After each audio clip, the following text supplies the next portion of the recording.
I wasn't looking for work when the offer came. I was bouncing between odd jobs. Roofing, warehouse shifts, little construction here and there. But the truth is, I cared more about chasing adrenaline than chasing steady pay. I've always been that way. Cliffs, towers, bridges. If it was high and dangerous, I wanted to climb it. That's probably how he found me. I posted a video online a couple months back. Me free climbing an old water tower outside town. No ropes, no harness, just bare hands on rusted steel. Got passed around, got a few thousand views, then vanished. Pulled down for safety violations. So when a man slid into the booth across from me at the diner one night, I knew right away he wasn't there by accident. He was tall. Too tall for his frame. Thin as a scarecrow. Dressed in a loose charcoal suit that didn't seem to fit. His skin was pale, the kind of pale that makes you think of the morgue. His cheeks were sunken, lips bloodless, his eyes flat, watery gray, not a spark in him. And when he smiled, it didn't look like a man smiling. It looked like someone baring teeth. "You're Paul, aren't you?" he asked. I hesitated. "Yeah, who's asking?" He extended a hand, and against every instinct I took it. It was like grabbing a corpse. Cold, clammy, no strength in the grip. "I'm from Mortis Communications," he began. "We're expanding service. We need climbers. Good ones. And you..." His voice flickered. "You like climbing." "Oh yeah? How would you know that?" I replied. The grin widened a little. "We saw you climb." From inside his coat, he pulled out a manila envelope and slid it across the table. My name was written on the front, in thin, shaky block letters. Inside, a contract, a glossy flyer with a cell tower stabbing into the sky, and a check, an advance, enough to make me stare. "Hazard pay," he began. "It's not for everyone, but I think it's exactly what you're looking for." I should have walked, but I wasn't afraid of the climb. That's the thing. Heights don't rattle me. I'd scaled cliffs without ropes, towers without permits, bridges with nothing but chalk on my hands. I had dangled hundreds of feet in the air and laughed with the wind in my teeth. If this pale weirdo thought a little danger was going to send me running, he didn't know me. What did get under my skin wasn't the climb. It was him. The way his hand felt like death in mine. The way his voice didn't rise or fall like he was reading lines. The way Mortis Communications sounded like it belonged carved on a headstone instead of a business card. But the check was real, paper was thick, the ink fresh, and the number on it was more than I had made in months. So I signed. The contract was short, weirdly so. No clauses about safety procedures, no HR boilerplate, just a date, a location, and a start time. At the bottom, a line for my name. When I slid the paper back across, he stood in one fluid motion, towering over the booth. He didn't bother with pleasantries. Just turned and drifted toward the door, the bell jingling weakly as he pushed into the night. And then I was alone, staring at the envelope and the money that was going to pay my rent for the next 3 months. The next morning, I drove. The address led me miles outside town, down dirt roads that turned rougher the further I went. No landmarks, no houses, just flat fields and sky. By the time I spotted the tower, The road had narrowed to little more than gravel and weeds. And there it was. Steel. Straight up. It punched into the clouds like a spear. So tall, my neck hurt trying to look up. It seemed way higher than it should have been. But hell, I was up for it. I parked my truck at the base. There wasn't much else there, just a chain link fence with a gate wide open, and a little concrete pad with a locked utility shed. Nobody around. No foremen, no co-workers, no safety briefing, thank God. Just me and the tower. I tightened the strap on my helmet, clipped my harness to the first rung, and set my boots against the steel. This was it. Left hand, right hand, one rung at a time. And the climb began. At first it was easy. The steel was cool under my gloves, the harness clipped in tight at my hip. The rhythm of it set in quick. Grab, step, pull. Every few feet I stopped to hook my lanyard higher, then kept going. 50 feet up, the truck was already shrinking behind me. As I went up, the world started flattening out, the fields turning into a patchwork quilt, roads thinning to faint lines. I grinned through the sweat. This was what I lived for. By 100 feet, the wind had picked up. Not enough to throw me, but just enough to remind me how exposed I was. It whistled around the tower's frame, tugging at my jacket, making the steel groan now and then when I shifted my weight. 200 feet. That's when I saw the vest. It was caught on one of the crossbars, a bright orange safety vest, faded from the sun. It hung limp, one strap shredded like it had been ripped. For a second, thought maybe another worker had left it there. But the way it flapped in the wind, stiff and stained at the edges, didn't look recent. I kept moving. Another 100 feet up, and there was a helmet wedged between the rungs. White, cracked down the side, the chin strap dangling. No logo, no name. Just sitting there like someone had dropped it on the way down and it got stuck. I unclipped, shifted my lanyard higher, and climbed past it. My gloves brushed it by accident, and the plastic felt brittle, like it would crumble if I squeezed. Weird, yeah, but accidents happened. Gear got lost. Maybe somebody had gotten careless. And me, I wasn't stopping. The higher I went, the quieter everything below seemed to get. My breathing filled my ears, rough and steady. My arms ached, my thighs trembled, but it felt good. Every pull brought me closer to the top. 500 feet. The truck was the size of a toy now. The horizon stretched forever, flat and empty in every direction. My chest hurt a little from the effort, but I wasn't slowing down. This was why I signed up, The danger, the height, the view. Weird vest, broken helmet, whatever. I kept climbing. 1,000 feet. Most people would have been crying in their harnesses by now, but me? I was steady. Boots locked to the rungs, gloves biting down, breath even. This was what I came for. 1,200. My truck looked like a speck of dust on the dirt road. The fields were just colors now, the horizon blurred by distance. The wind was harsher up here, colder, but I kept moving.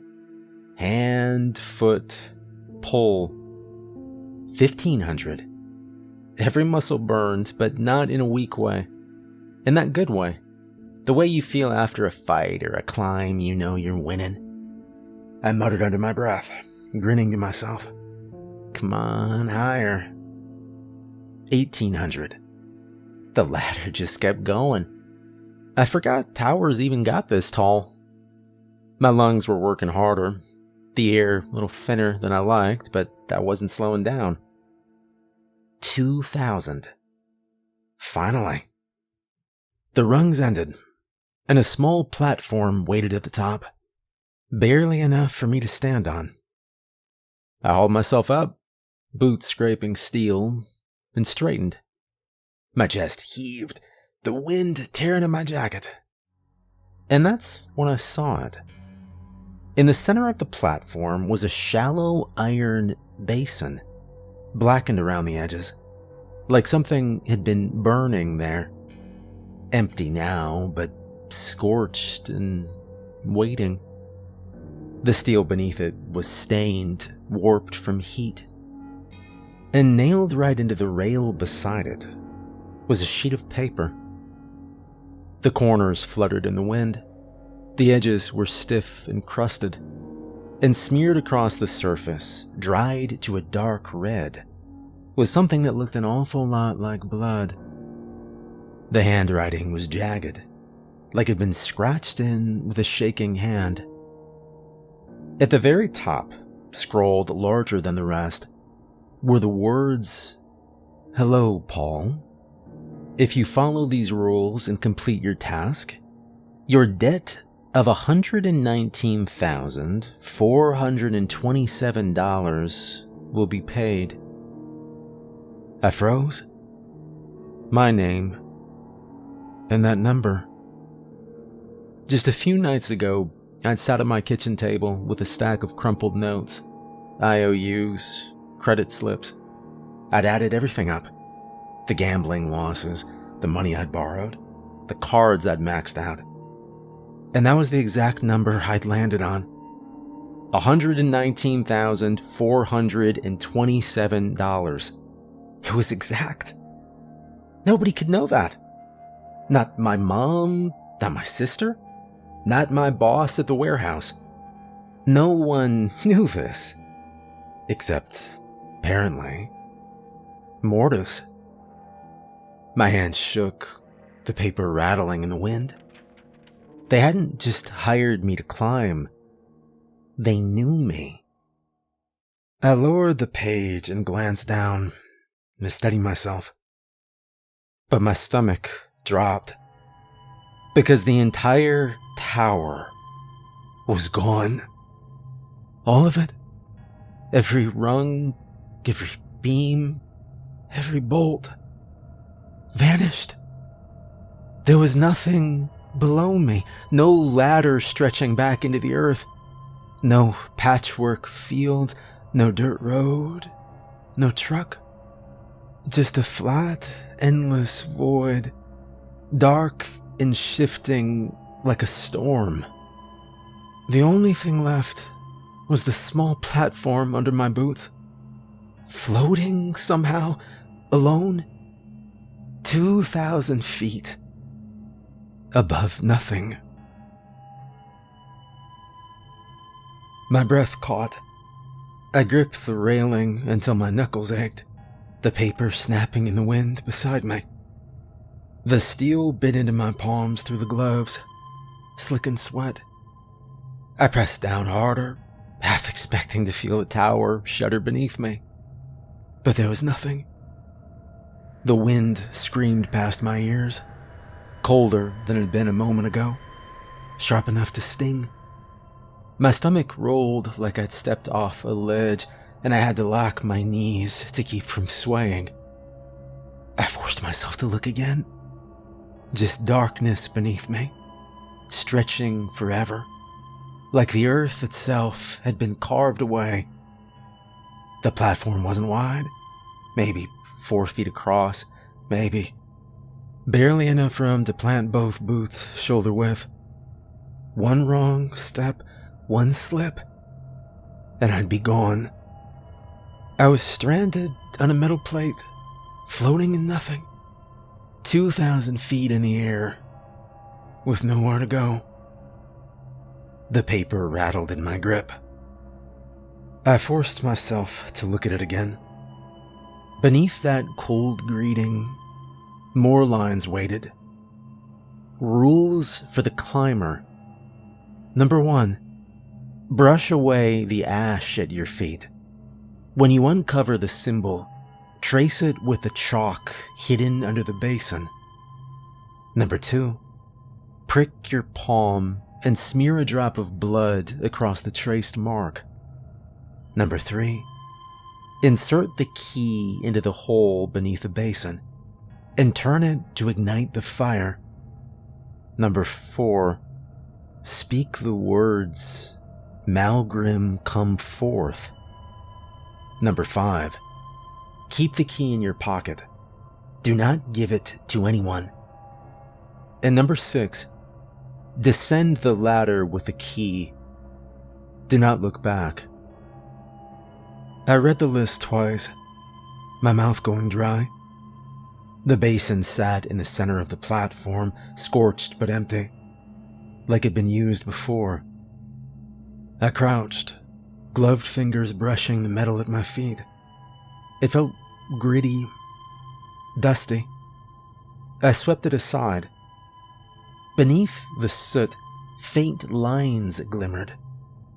A sigil burned into the steel, thin and jagged. The first rule. I hesitated. The void below hummed. Maybe it was just the wind. Then I reached under the basin. My fingers closed on something smooth. A stub of white chalk. And slowly, carefully, I began to trace the symbol. It was a pentagram. As the chalk squealed across the metal, the air seemed to shift. The edges of the platform flickered, and below me, a single rung of ladder just shimmered into existence, glowing faintly against the darkness. I stopped, heart hammering. This wasn't just a checklist. It was working. I crouched lower, staring at the faint rung that now glowed below me. Looked real enough. Solid steel. But I wasn't about to trust it yet. The second rule burned in my head. Prick your palm and smear a drop of blood across the traced mark. I slid my glove off and searched the platform. My fingers brushed something wedged in the seam near the basin. A tiny little knife with what looked like a gold handle. Whoever left this hadn't left anything to chance. I pressed the blade against my palm and pulled quick, just enough to sting. A thin line opened, and a bead of blood welled up fast. I clenched my fist and let it fall under the chalked sigil. The drop hit the lines, then spread fast, sinking in like the metal itself was thirsty. The platform jolted beneath me. My eyes snapped down as the void rippled and bent. Steel screamed back into place. Not a few rungs this time, but whole sections of ladders and beams slamming into existence like they'd been hidden just out of sight. The structure stretched downward for what looked like hundreds of feet, before the darkness swallowed it again. I gripped the railing, chest heaving. Piece by piece, the tower was coming back, and I was the one bringing it. What the hell's going on? I muttered. My voice cracked, the wind tearing it away as soon as it left my mouth. My pulse thudded in my ears, and for a second I thought my knees might give out. None of this made sense. Chalk, blood, glowing rungs, steel just appearing. I didn't care anymore. I just wanted off. I jammed my glove back on, the inside slick with my own blood, and I forced my eyes back to the list. Insert the key into the hole beneath the basin and turn it to ignite the fire. The third rule. I crouched and ran my fingers along the warped steel. There, just beneath the basin, was a narrow black slot, and beside it, waiting like it'd been left just for me, was a brass key. It was cold, heavier than it should have been. My hand shook it as I slid it into the hole and turned. The basin exploded with light. A blue flame surged upward, steady, painting the whole platform in its glow. It didn't flicker, didn't waver, just burned tall and silent, as if nothing could touch it. Below me, the void rippled. More of the tower slammed back into existence. Ladder, beams, crossbars, stretching downward for hundreds of feet before vanishing again. I staggered back, the heat prickling my face, the key still hot in my hand. I shoved it deep into my pocket and gripped it tight. I wasn't thinking about rituals or symbols or what any of this meant anymore. I just wanted down. The fire hissed beside me, blue light washing across the paper. I forced my eyes down to the next line. Speak the words. Malgrim come forth. I crouched, brushing ash and soot off the steel lip of the basin. Malgrim. The word crawled in my head before I even opened my mouth. Malgrim, I started, then stopped cold. My throat locked. Wait. The chalk, the blood, the fire, the tower rebuilding piece by piece. And now this, saying that name, not just a name, a command. Come forth. My fingers clutched the paper so hard it nearly tore. And I understood then that this was all much bigger than me just getting down. It was a ritual. And if I finished those words, I wasn't just climbing out of here. I was calling something in. I lowered the paper, eyes darting to the edge of the platform. The ladder stretched below me, steel rungs and beams further than before. Hundreds of feet, maybe more. For a second, I let myself hope. Maybe it went all the way down. Maybe the climb was back. Maybe I could start down right now and be done with this.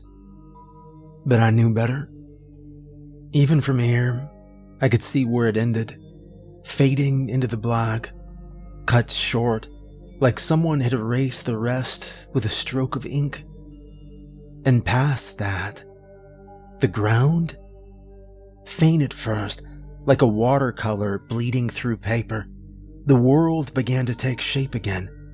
The dirt road, the fields. It was all there, hazy but real, waiting at the bottom. It shouldn't have been possible, yet the ground slid into my vision, swaying faintly, as though gravity and the world itself had bent, just to show me how far I still had to go. To get back down, I had to finish the sentence. And I wasn't sure I wanted to know what came when I did. I thought about my debts, about the number on the paper, about the way it matched exactly. Yeah, I wanted it gone. All of it. The calls, the threats, the shame. But right now, standing on a plate of steel floating above nothing, I didn't care about money. I just wanted down. I just wanted the hell out of here. The fire hissed beside me, hot and cold at the same time. My fingers tightened on the paper. There was no other way. I decided I'd do it. I'd finish the rules, get the ladder back, climb down. Then I'd run, call a priest, 2 priests, the army, the government, everybody. Tell him what Mortis was doing up here. Somehow I knew that this was really bad. Could feel it in my bones. But I told myself I would finish this up and get help. I swore I would. better me than some other guy, right? Some other climber who unleashed whatever the hell this is and just never even told anybody. I knew I was bullshitting myself, but I made the decision. I opened my mouth and spoke. Malgrim. The sound left my lips like a stone dropped into water. It echoed in a way it shouldn't have, carried off by the wind. The blue flame hissed higher for a heartbeat. I clenched the paper tighter, knuckles white. My throat was dry. This was it. I drew in a slow breath. Come forth. The platform started to vibrate. The flame bent toward me. And then the rumbling began. It rolled out slow at first, a distant growl, so loud I felt it in my ribs before I heard it. The sound grew deeper and heavier, until it was like the earth itself was cracking open. I gripped the rail harder, eyes straining into the dark. The black wasn't empty anymore. In the distance, the earth itself seemed to shift and churn. Vast shapes moved against the dark, too far to make out, but massive enough that I could see them from here. The fire hissed higher, its blue light stretching across the platform. My pulse hammered as the rumbling continued, rolling back and forth like thunder. Something had heard me. I leaned over the rail, squinting down. The ladder stretched farther now. Not just a few sections, but long, endless lengths of steel. The path downward had grown. I turned back to the paper, the blood-red letters shivering in the blue light. Number 5. Keep the key in your pocket. Do not give it to anyone. I slid a hand into my pocket, feeling the weight of the brass pressing against me. I gulped. Then my eyes dropped to the last line. Number 6. Descend the ladder with the key. Do not look back. I didn't wait. I didn't think. I gripped the rail one last time and swung onto the ladder. The steel burned cold under my gloves, but it was solid. The weight of it thrummed through my arms like it'd been waiting for me. I started down, hand, foot, drop. The wind ripped harder here, cutting across the steel. Twice my boot slipped, the rung slick with frost, and both times my stomach lurched. My harness clipped, my hands squeezed, my whole body jerking tight, and I kept going. Don't stop. Don't look back. Just down. Shapes moved in the horizon. At first, they looked like hills rising, but they weren't hills. They crawled. Vast limbs heaved themselves up and out of the ground, dragging bodies the size of mountains. Horned silhouettes twisted into the sky, glowing faintly with fire. Their heads turned slow, like they were sniffing the air, searching. My jaw locked. My breath stuttered in my chest. What have I done? I clung to the ladder, staring at those towering monstrosities. But I kept climbing down. Hand, foot, drop. Faster now. The rungs rattled under my boots. And then I saw them. The other direction. Not dark shapes rising from the pit, but bright ones, burning white and gold against the darkness. At first I thought it was lightning, And then wings unfurled, huge and blinding, beating soundlessly as the figures streaked toward me. These things were endless fire and blinding light, shapes too sharp to look at. They weren't human. They weren't anything close to human. But whatever they were, I was even more terrified of these things than the demons clawing out of the earth. The air shook as they crossed the void, their light scattering sparks across the steel. I jammed my eyes shut, clinging to the ladder, scrambling down rung after rung. Faster, faster. I didn't care about my grip anymore. Didn't care if my boots skidded. I needed the ground. I needed off this ladder. The tower rattled around me, steel groaning like it wanted to collapse. My breath tore ragged from my chest, each exhale hot inside my helmet. Down, just down. The rungs blurred under my boots, clanging in frantic rhythm. My blood dripped from my cut palm, leaving streaks along the steel. And then, Earth, not far now, I could see it, rising up like salvation. I shoved myself harder, arms and legs burning, lungs on fire, nearly falling twice more as the ladder swayed. The light was closing behind me. The fire, the wings, the soundless roar that shook the sky. Almost there, almost there. No, stop. The voice boomed against the steel and seemed to echo all around me. The light behind me grew brighter, hot against the back of my neck. I squeezed my eyes shut. I didn't want to see it. My chest hitched. The rungs trembled under my grip. And for some reason, the voice, maybe the light, I started thinking about my life. Not the good parts.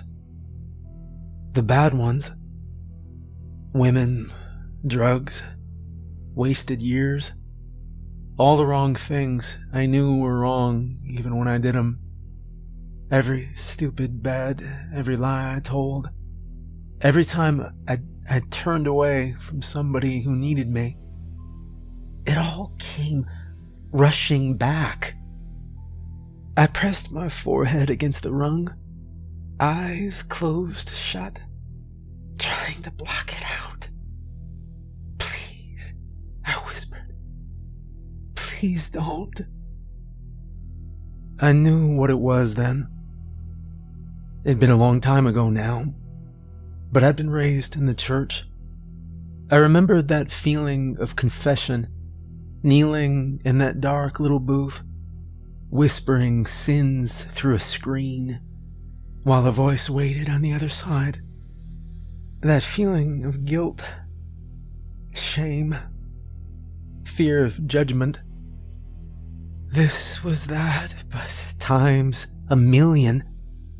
And I didn't need to open my eyes to know. Every part of me understood what was behind me. It was an angel. Not the kind on prayer cards. Not the gentle ones from stained glass. This was something vast and blazing. Wings like burning iron. Presence so heavy, it pushed against my skull. It carried judgment on its breath. I had never been so terrified in all my life. The light behind me was blinding, hot enough to sting my back through my jacket. Paul, the voice said again. Not shouting this time, but low and heavy, like the whole sky was speaking. I kept my eyes shut. The rungs trembled under my hands, my breath shuddering out of me. And then, like a switch flipping, I knew I could just step off right now. The ladder was only feet from the ground, If I let go, if I dropped, everything would stop. The angel would vanish. The tower would vanish. This nightmare would fold up and be gone. I didn't know how I knew, but I did. One step off. That was all. But then what? Behind me, the light pressed closer. And in the distance, I could still see them. The vast shapes I'd stirred, crawling upward out of the black. If I stepped off, the angel would disappear. The tower would disappear. But the evil wouldn't. I knew that somehow. It would still be there, awake now, moving. And if I let go, who would stop it? I pressed my forehead to the rung. I wanted down. God, I wanted down. But I also knew, in some deep, awful way, that what I'd done had summoned something much bigger than me, and that running wouldn't undo it. The voice spoke again, closer now. Give me the key, son. The words rolled through me like thunder. My grip faltered. The presence pressed against my back. I couldn't take it. The judgment, the weight, the blinding invisible light pouring through me like it was seeing down to my bones. It was too hot. It was just too hot. I wanted down. My forehead pressed to the cold steel, tears coming out. It's okay, the voice said again, softer now, and the ladder itself hummed with a sound. Give me the key. I cannot take it from you. I clutched my pocket. The wind roared. The blue fire hissed somewhere above. And all I could do was freeze, caught between the ground and the voice. I wanted down. God, I wanted down so badly. The ground was so close now, I could smell the damp earth, feel the promise of it under my boots. I could let go. I could just let go, and this blinding thing behind me would be gone, would just disappear. This weight pressing down on me would be gone. Every instinct screamed at me to turn away. But I didn't. Not this time. I pulled it from my pocket, and I held out the key. For a heartbeat, nothing happened. The ladder creaked under my weight. The blue fire hissed far above, and the light pressed against my eyelids. Then the presence moved. I didn't open my eyes, but I felt it. The shift of air, the warmth folding closer. And then a hand, cool and steady, closing over mine. It didn't snatch, it didn't tear. It simply slid the key from my palm, the way an adult would take something from a child. The heat ebbed. The weight lifted. I forced my eyes open just enough to see a shape rising in front of me. Wings of light, vast and silent, folding once, twice. The figure nodded slowly, like it was proud of me. And then it rose, straight up, a column of blinding radiance shooting skyward. For a moment, there was nothing. Then the steel shifted. The rung jerked under my grip, and before I could catch myself, it gave way. I hit the ground hard, my knees buckling, the back of my head cracking against dirt, and the world went dark. When I opened my eyes, it was night. The air was still. Crickets hummed somewhere far off.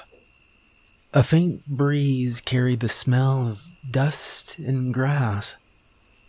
I sat up slowly, groaning. My gloves were filthy, my jacket torn. But the tower was gone.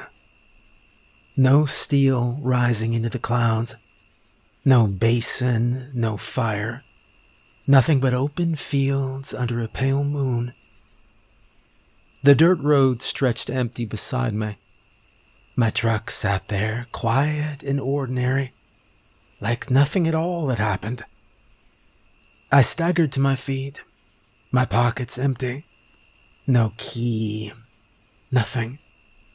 No demons crawling in the distance. No titans clawing their way out of the void. No bright shapes streaking across the sky. No angels. Just a flat, empty field under a dead quiet night. My truck sat where I'd left it, headlights dark, windshield glinting with moonlight. The grass whispered in the breeze, like it'd all been a dream. I turned in a slow circle, scanning the horizon for anything. A scorch mark, a glint of metal, a single rung jutting from the ground. Nothing. Not even footprints. The tower was gone. All of it. I walked toward the truck on stiff legs, every step heavy. The driver's side door creaked when I pulled it open. I slid into the seat, staring at the wheel, trying to catch my breath. Was it real? Had I just imagined 2,000 feet of steel, the basin, the fire, the angel? I gripped the wheel. My chest heaved, my head ached, and that's when I saw it.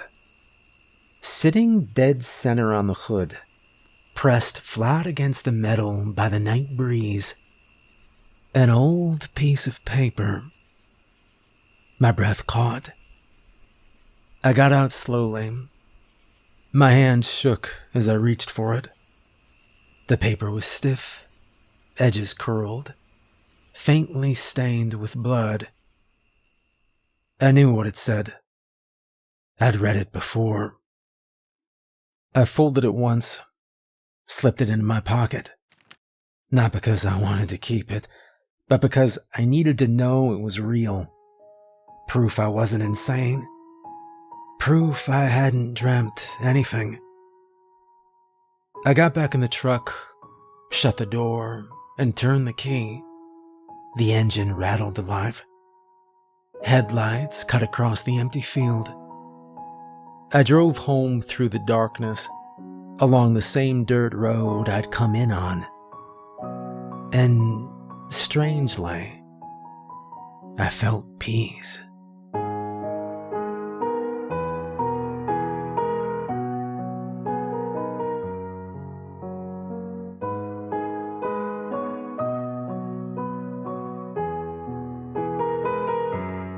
Hey everyone, Steven here. I hope you enjoyed the story.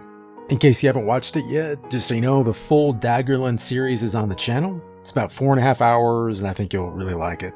So if you haven't finished the Daggerland series and you'd like something to do, check it out. I will try to put a video link on screen.